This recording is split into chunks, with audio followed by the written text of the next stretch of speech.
Hello and welcome to the Paxmundi Show, where we will be trying to shed some light on the new dark age of the global war of terror and to deconstruct some of the myths and disinformation that is given out by the establishment.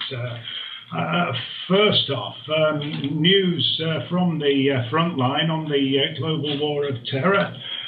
We have a couple of interesting court cases which have been starting this week. First, the case of Bradley Manning, the whistleblower, US military whistleblower, who released loads of information of all the things that are being done in the name of the war on terror by the US government, and loaded it up to WikiLeaks.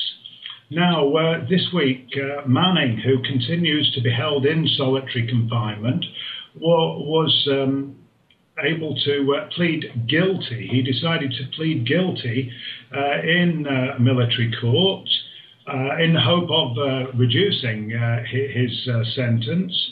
He pleaded guilty to releasing the military secrets, which he said was in order to make the public aware of the cost of the wars in Iraq and Afghanistan.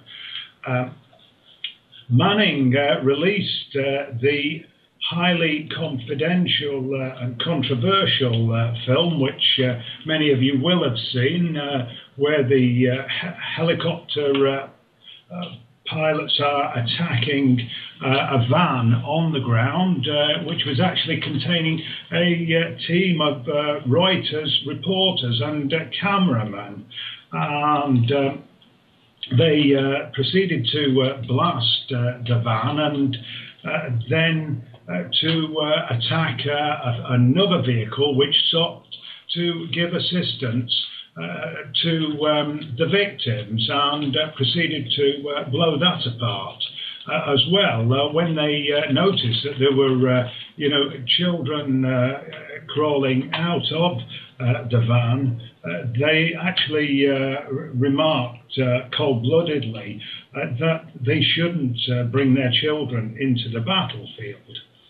Now, Manning first approached the establishment media, the New York Times and the Washington Post, with this material and offered to give it to them. They declined or didn't even return his calls, as a result of which he contacted WikiLeaks.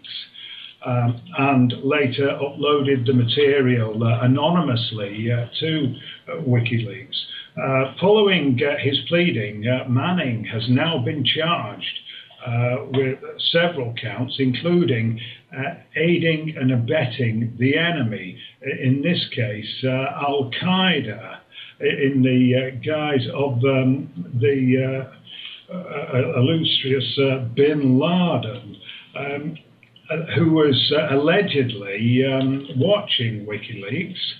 US SEALs apparently due to give secret evidence against Bradley Manning, alleging that there was WikiLeaks material that Manning had released on Bin Laden's PC. In total, he would be likely to serve 86 years in prison if he is found guilty of the charges. Another current case which is shedding some light on the British, this time, British activities in Iraq during the occupation of Iraq, is a civil case which is being taken for damages by 9 survivors of a British attack in 2004. At that time, the British forces were actually controlling the southern part of Iraq, around the city of Basra. And during that time, there was a long 12-hour battle between the British forces and the Shiite militia known as the Mahdi Army. Interestingly, the Mahdi Army is now a part of the current coalition government in Iraq. At that time, they were an independent Shiite militia. The battle took place over 12 hours in an agricultural area around a checkpoint known as Danny Boy, and this became known as the Battle of Danny Boy. Now, after the battle had ended, large numbers of prisoners were taken. These were mostly civilians, farmers mainly, who had been trapped in the area while they were working on their fields, and they were later captured by the British after the Mahdi army had retreated. Now, there were allegedly over 30 prisoners taken by the British forces, but only 9 survived. Later, the British forces handed over 20 bodies to the civilian authorities and claimed that these were battlefield casualties. Now, when the families of these victims received the bodies, they were in a terrible state. They had injuries consistent with torture, genital mutilations, and throats which had been slit.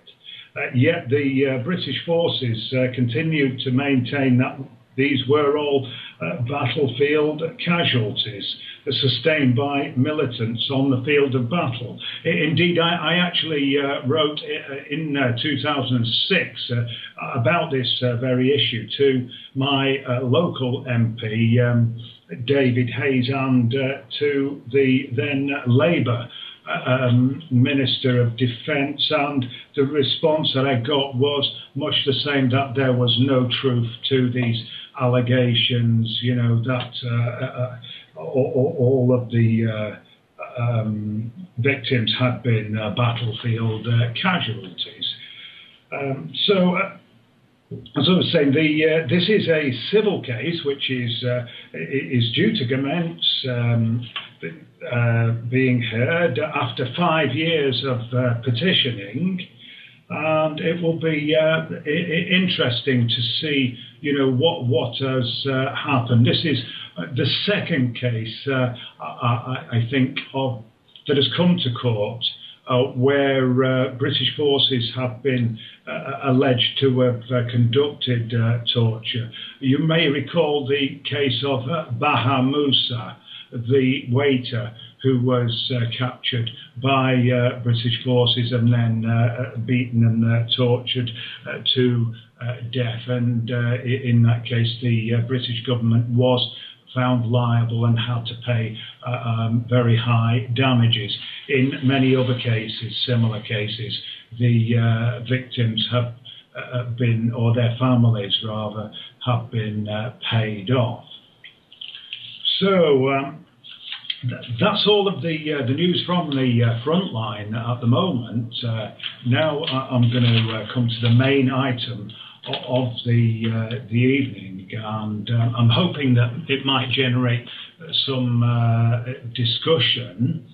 The topic is about the very tragic death of Hugo Chavus, the president of Venezuela this week. He died, in fact, yesterday of a massive heart attack. following treatment over a year or more for cancer. So I'm just going to, for the benefit of those who maybe aren't au fait with, the background to Hugo Chavus. Hugo Chavus had been recently re-elected president of the Bolivarian Republic of Venezuela. And when he died this week, he was aged 58. Now, Chavez was born into a working class family, and he became a career soldier after giving up his original intention to become a priest. His motivation for joining the Venezuelan army was to get a free education and to play baseball, his favorite activity. Chavez's political thoughts and activities were profoundly influenced by what he had read about the life and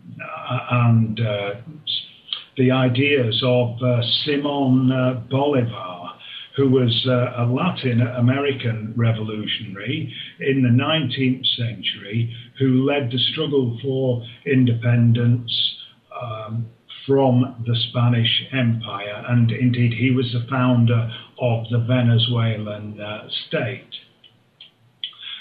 Chavez himself, he became a founder member of the secret revolutionary Bolivarian movement within the Venezuelan army, and later he was to lead an unsuccessful coup d'etat against the very right-wing government of Carlos Perez in 1992. The coup failed and Chavez was imprisoned. Chavez used this time in prison to read up on political theory, Marxism, and lots of other, political theorists. He realized at this time that the whole idea of the coup and this secret military organization had been a mistake, because this group, they were merely conspiracists, and they were actually isolated from the general public of Venezuela, and therefore they'd been unable to make links with the ordinary people of Venezuela and thereby look for their support. And he realized that without a connection with the underprivileged sections of Venezuelan society on whose behalf they were ostensibly acting, that it would fail, and he therefore determined that the way to achieve a more progressive society, a progressive change, and indeed his dream of socialism in Venezuela was through the ballot box rather than the gun. And when he was released from prison in 1994, he formed the Social Democratic Party, which is now a part of the United Socialist Party of Venezuela. Chavez was first elected in 1998 and then was later re-elected in 2000. The Chavez government introduced sweeping social and economic reforms under the banner of Bolivarian socialism. This culminated in the creation of a new constitution for Venezuela, establishing Venezuela as a Bolivarian republic, which gave much more power to the ordinary people and took power away from the existing state institutions through the creation of Bolivarian missions within local communities. and the creation of community councils to actually undertake development from the bottom, controlled by ordinary people for themselves. And these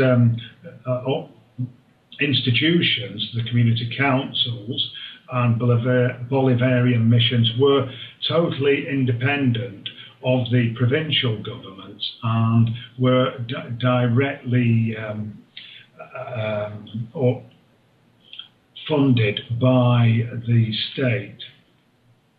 Now, Chavez has subsequently been re-elected as president 4 times. He's also managed to survive 2 coup attempts in 2002. And he remains massively popular in Venezuela with the poorest sections of society who have most benefited from his reforms. Now, the economy remains dependent on the oil industry exports. Chavez had pledged to invest all of the benefits of short-term benefits of the oil production into the infrastructure and raising the quality of life for all. The political and economic philosophy of the Bolivarian socialism is to build a socialist cooperative-based sector alongside the private sector, and to actually have a twin-track approach to socialism, rather than the very centralized, dogmatic European style and Soviet style socialism with large state institutions. The emphasis was to be on smaller worker-controlled cooperatives, and this is part of the Bolivarian approach to socialism. Now, Chavez, as I've said, he had a very high profile, almost a cult status. He was charismatic and appealed to ordinary people across the world.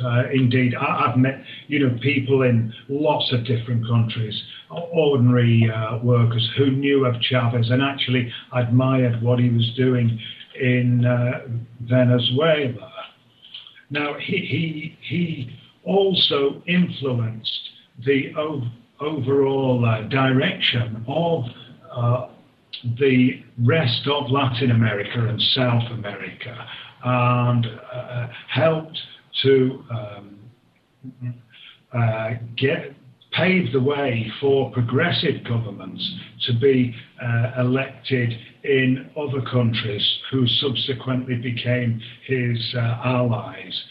That would be in Ecuador, in Bolivia, in Honduras, in Argentina, in Nicaragua, and he also worked with other progressive governments in Chile and Brazil to establish alternative institutions to the US-dominated global institutions.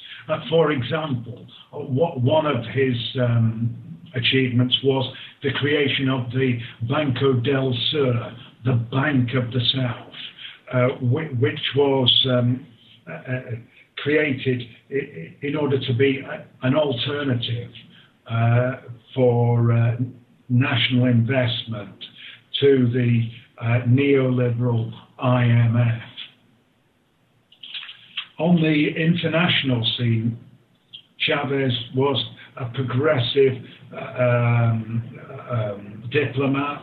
He intervened in all sorts of international disputes, trying to promote peace, to counter war and aggression, opposing the war in Afghanistan, Iraq, Libya, Yemen, Somalia, and making pacts with other states who were under attack from the US, like Iran.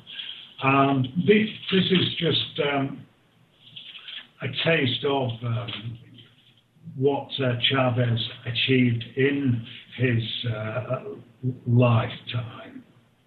Now, Chavez had, as I said, been receiving treatment for cancer in the pelvic region for the last 2 years in Cuba, and had been traveling backwards and forwards from Venezuela to Cuba for treatment. He was re-elected late last year, but had then had to return to Cuba for treatment and hadn't been well enough to actually been inaugurated. So meanwhile, the Vice President, Nicolas Maduro, has been acting as the interim president. He has run the government in Chavez's absence, and indeed he will now be standing for election as a presidential candidate for the Venezuelan United Socialist Party. Maduro, a former foreign minister and formerly a bus driver, is determined to keep the Bolivarian Revolution going. Just this week, after announcing Chavez's death, he's also announced the expulsion of 2 US consulate staff on the grounds that they were actually plotting to intervene in Venezuela's affairs. This would not be the first time.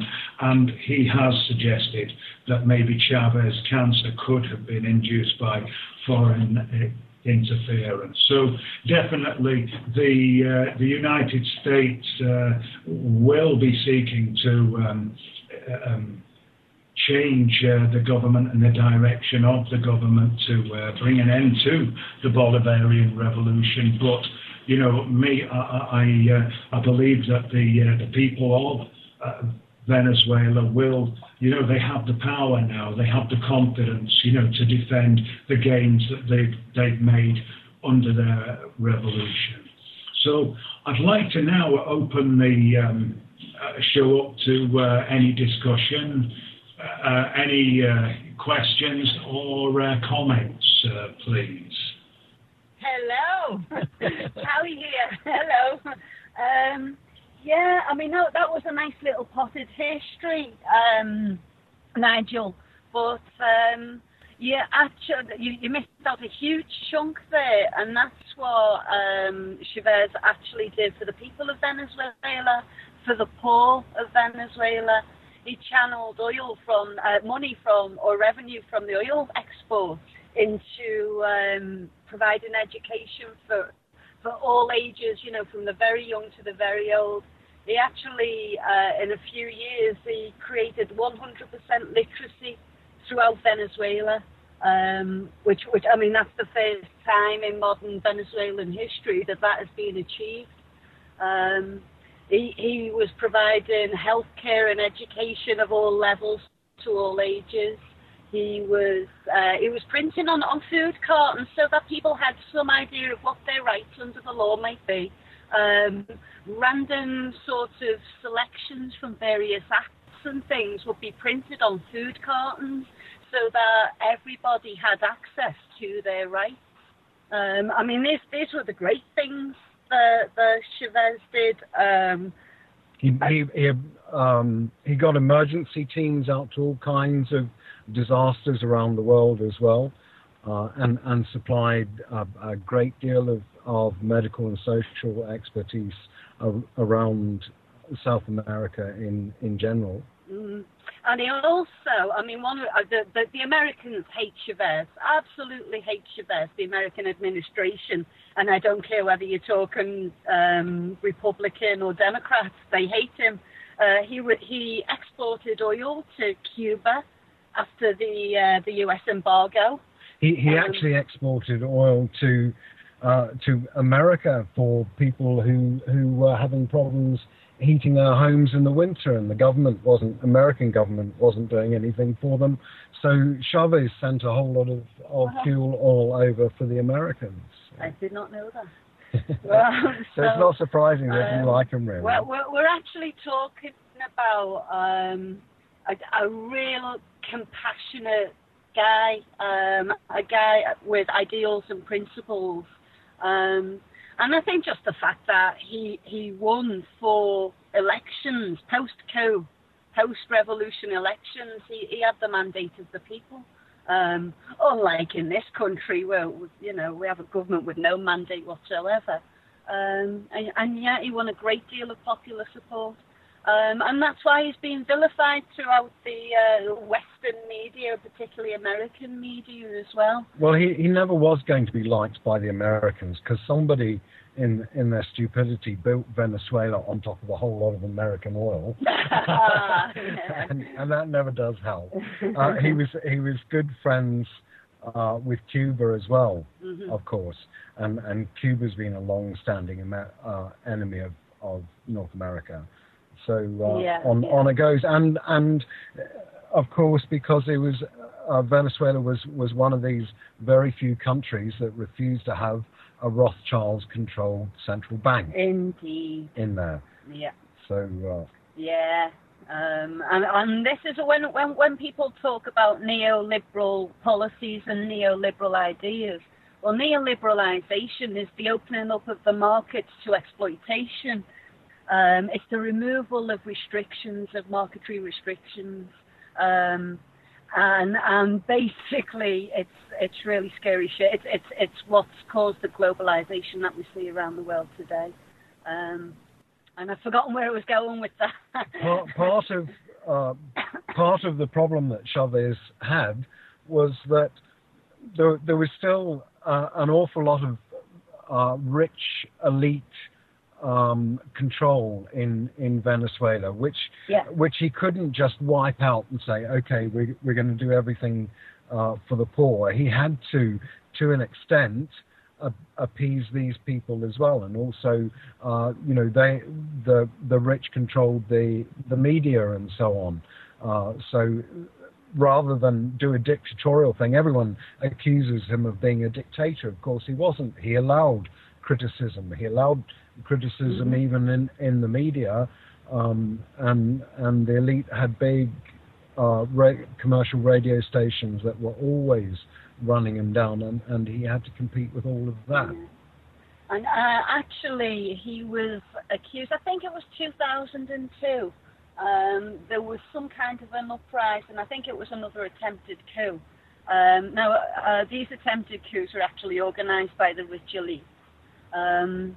And it was kind of universally portrayed that Chavez supporters were firing on innocent protesters and all this sort of stuff.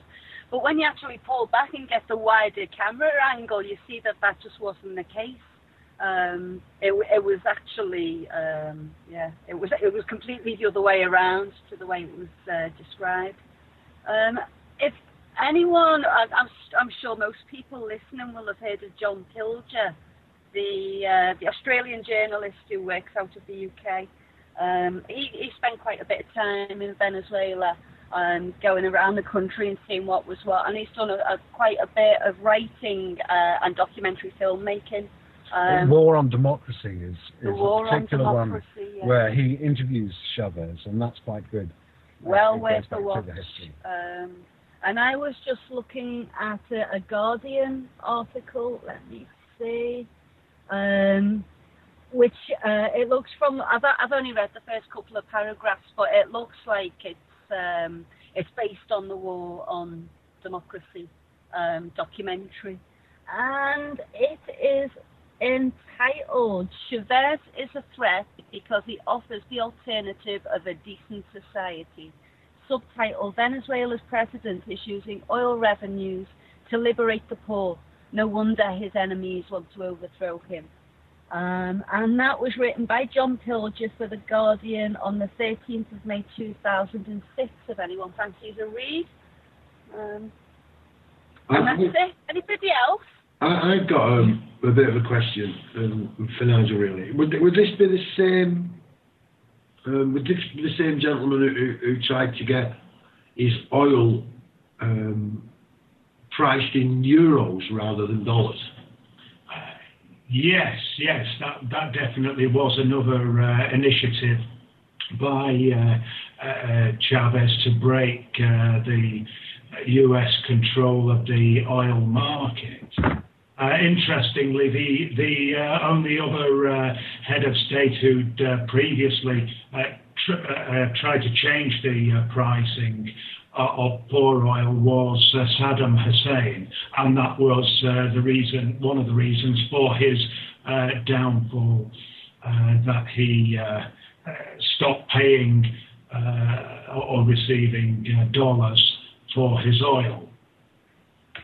So just picking up on comments about the 2002 coup, there is a very good fly-on-the-wall documentary about the 2002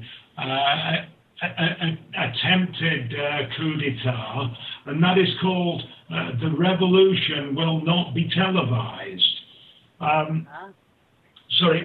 Will be televised. And that was by an Irish TV company, RTI, I think it is, and they were actually filming in the presidential palace when the coup was launched, and all the army moved in and captured the president and took him into a hostage, and they later took him out to one of the outlying islands of Venezuela and held him hostage for several days, while this new government of completely unelected businessmen proceeded to take over the country, again using the pretext that Chavez supporters had been firing on the opposition protesters at a demonstration. And this is where there was this confusion that one demonstration was going over the bridge, one was going under the bridge, and you see the demonstration under the bridge coming under attack from snipers, and then you see the Chavez supporters who had handarms, because it is quite common for people to bear handarms in Venezuela, like the US, and they were actually responding to this sniper fire with their handguns, and the way in which the TV was manipulated was to make it look like it was the Chavez supporters who were actually firing on the opposition demonstrators, and that was the pretext for the coup, that Chavez was unable to control his supporters.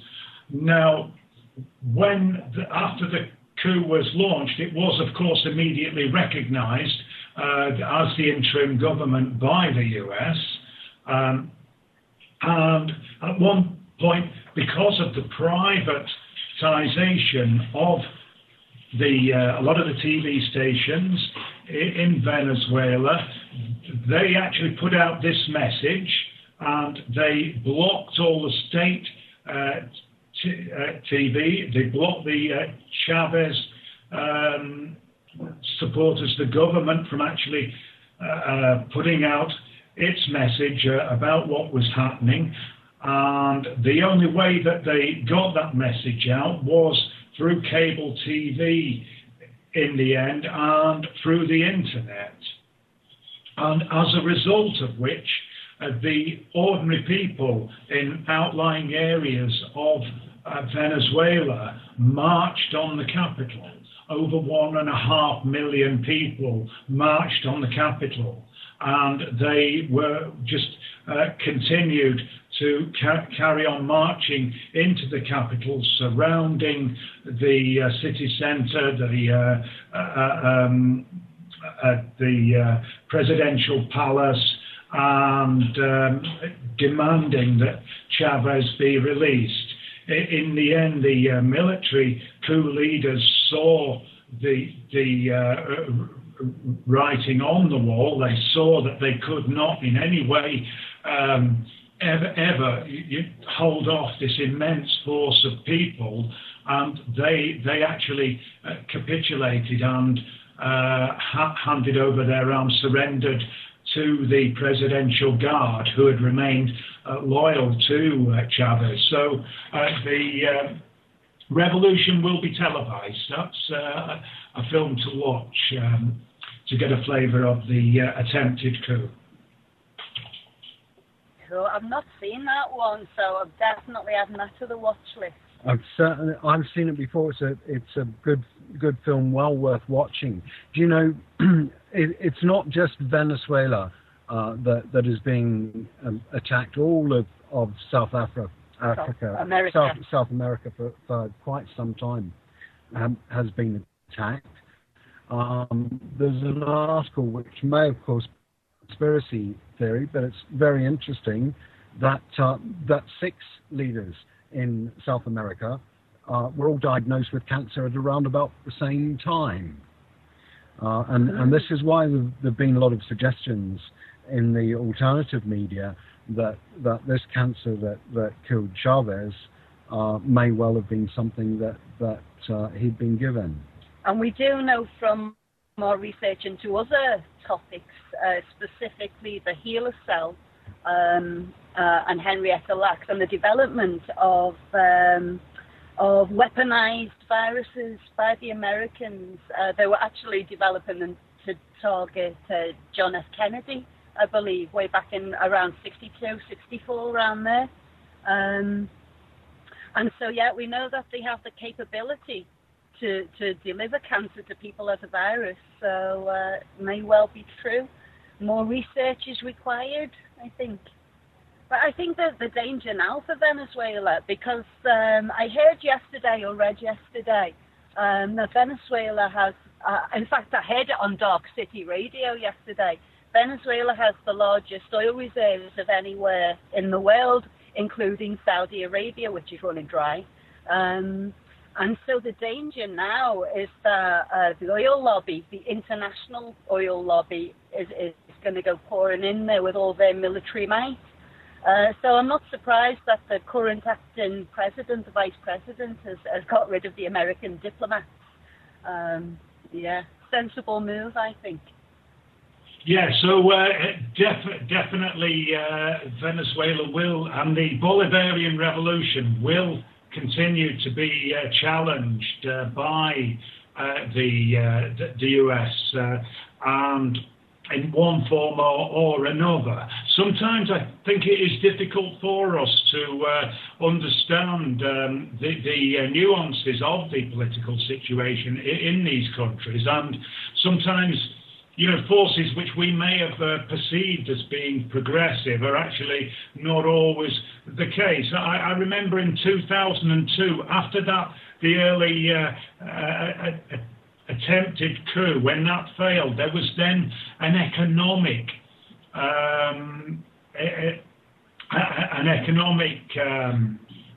boycott by the oil industry trade unions. Now, I perceive trade unions as being in the way that we have trade unions here, that they are actually, progressive, relatively progressive liberal institutions that are actually acting for the workers. But in many countries, like Venezuela, the trade unions can actually be institutions that are manipulated and working for the management. Now, in this case, what happened was they actually shut off the supply of oil, these trade unions and government officials could not actually turn them back on, because unlike in the old days where these were manual, taps that you would turn on and off, now these days these kind of fuel lines are actually controlled by computers. And interestingly, the oil pipelines were shut down. They were hacked into and shut down by these opposition forces. And following that, Chavez actually committed Venezuela to migrating from Windows to Linux and actually to Debian. And I think in jest he did say on one of his TV shows, the Il Presidente, that if anybody was using Windows, he would actually come after them. Little plug for free software there. Excellent. I just point out quickly again, big thanks to Mark Mann and the work he's doing on Facebook. If you do want to find the links we're talking about and the videos that are being mentioned, if you go to Darkcity Radio TV Facebook page, Facebook groups, Darkcity Radio TV, and Mark Mann's posted all of it, everything you could. It's really, even when Nigel's mentioned about the revolution will not be televised, that link's now there for you if you are listening and you want to get that. Also others, the war on democracy and south of the border, and a recent one I've actually watched, because I wasn't aware of this guy's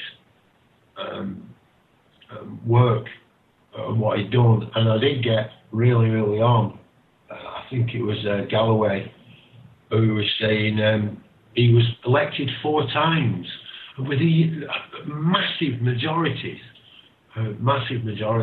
So, I mean, maybe I'm not very political. Well, I might be political. What is it? I'm not into politics. Or I'm into politics and not political. I can never work that bit out. But there is actually, even if you do get honest people in politics, there's still a battle. Again, I think we need to come from all angles to be able to achieve these aims, especially within a bloodless revolution. I'm sure that's what we'd all choose to see, Anyway, before I go down my own rabbit hole, man, big thanks to you, mate, for posting that there, going off, finding all them and posting those on YouTube, and everybody else who's been supporting the station the last few days, weeks, months. If you do want to join us, you can do that by adding Bob's Backyard. I'll give you that again. Bob's Backyard to your Skype. Or you can call us on a landline from outside the UK, 0044 161 298 0298, and we'll pretty much get you live on the show almost immediately. Now, I'm not too sure if we have yet been joined by Soul to Soul. Earlier on today, I went, who's this guy? I don't know who he is. And Nigel had told me he wanted to do kind of a chat about it. And I'm really glad he decided to do it that way today. It's a format we enjoy here. So Soul to Soul was one of the people who kind of knew about this gentleman. So I don't know if you're there with us, Soul to Soul, if you've got anything you want to add or questions you want to put to Nigel. Oh, yeah, no. Good evening, everyone. Hello, can you hear me? Go ahead, please. Yeah, no, it's a subject that's quite close to me because I was born in Zimbabwe. It's what's classified as a third world country, and the sort of same sort of struggles are going on there as was in Venezuela, where this man came up against an imperial power and basically tried to forge forward and bring his people up. The only thing is, he had a massive fight on his hands with the media, and I've been reading some of the reports on the mainstream media, and some of them are saying that they're glad that he's dead, and how can we portray the man for who he was, as opposed to what the media's saying that he is, because really he was one of the most honest, if not probably the only honest politicians I've come across. I don't know what your thoughts were on that. Absolutely. I think Hugo Chavus, was one of the influential characters of our era, certainly of the last decade. He has, dominated politics, and not in a forceful way. I think, just picking up on what Paul was saying earlier, so many people are actually put off politics by the institutionalization and formality of the political structures. But I think Hugo Chavus was somebody who was able to actually break down those barriers. Indeed, he actually told his own political party, his own politicians in the parliament, you've got to go, you've got to get out there and get your hands dirty and, make links with the people. You can't sit here comfortably in Parliament and, make the revolution here. And he did that. He did it all the time using the media. One of the quite unusual for a politician, the way that he used the TV, he had a weekly TV show, and it was a road show called Il Presidente. And he would go to, this is really politics on the move and live, like reality TV. Il Presidente would go to a different town every week, and he would have guests, and he would be the host and interview them. And any Venezuelan person could actually come on the show and put their question to Chavus and say, oh, look, I've got this problem, my road isn't being mended or whatever. And he would demand that the officials who were responsible came and, sorted it out. So that was his kind of unique style. And, I think for that reason, as well as being missed, he's really has broken down some barriers that other politicians have failed to do before. It's a real shame, really, that he did a lot of work and pointing out. I mean, I saw some of his speeches at the UN meetings and things, and he really was, honest. He didn't play the usual PR game that all the politicians do. He really just said things as they are, and that's one of the things that made me admire him, because I'm not really into politics, but this chap stood out as one who was really trying to make a change and turn things around in the so-called third world, because as you probably know, America has been interfering in that region for many years. I mean, since Guatemala, they've just been putting in dictatorships, basically just to take advantage of the resources in the so-called third world. And it's a real shame that it's gone. And what you said before, Sol, about how do we counter the mainstream media's vilification of Chavus? I think we just have to keep on doing what we do anyway, and that is put the truth out there via the alternative media. And every time we encounter someone in a post office or on a bus or wherever it might be, criticising the guy, we just have to speak the truth.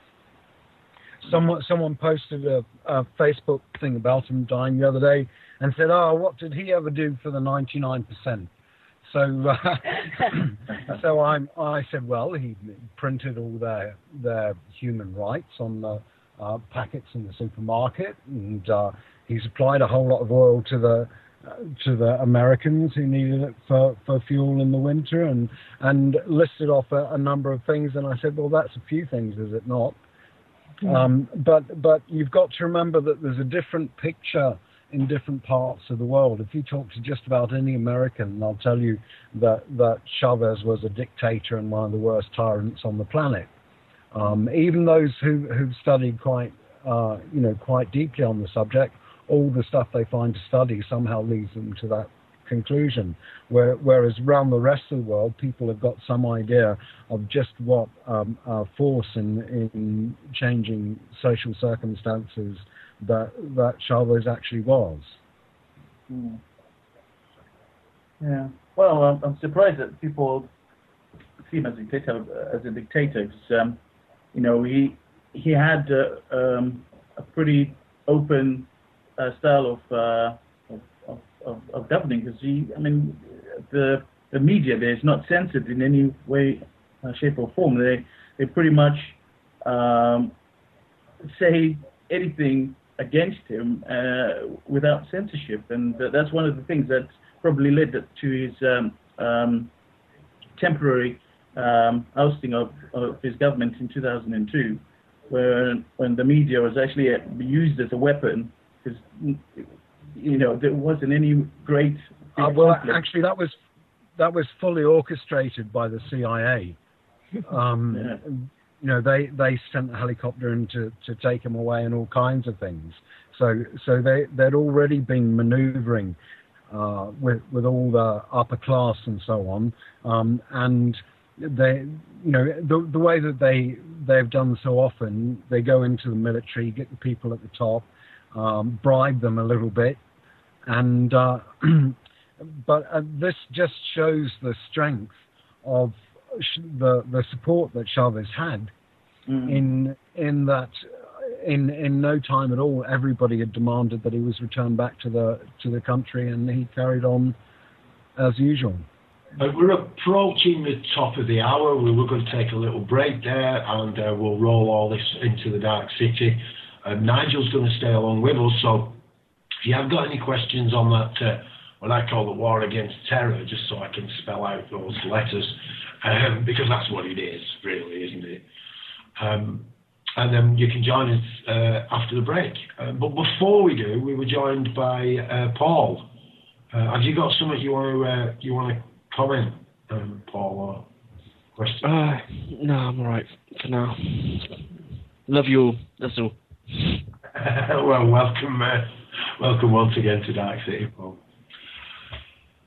Well, that caught me on the hop. I thought he was going to talk to us for about 3 or 4 minutes then before we actually took the break. So that's no problems. It's our radio, or your radio, or everyone's radio, whichever way you want to say that. So we'll play a bit of a tune, and we'll come back in a few moments. Oh, just before we do, actually, we've got people in chat. Somebody mentioned about Iceland, and that we should do what the people of Iceland did. And I've got to agree. I can't remember now who it was. It scrolled up. It was a while ago. But that was kind of a revolution, wasn't it? The people just basically turning round and saying, no, what are you doing? No, that's it. Get out of that building. Come out here where we throw veg at you. Why not?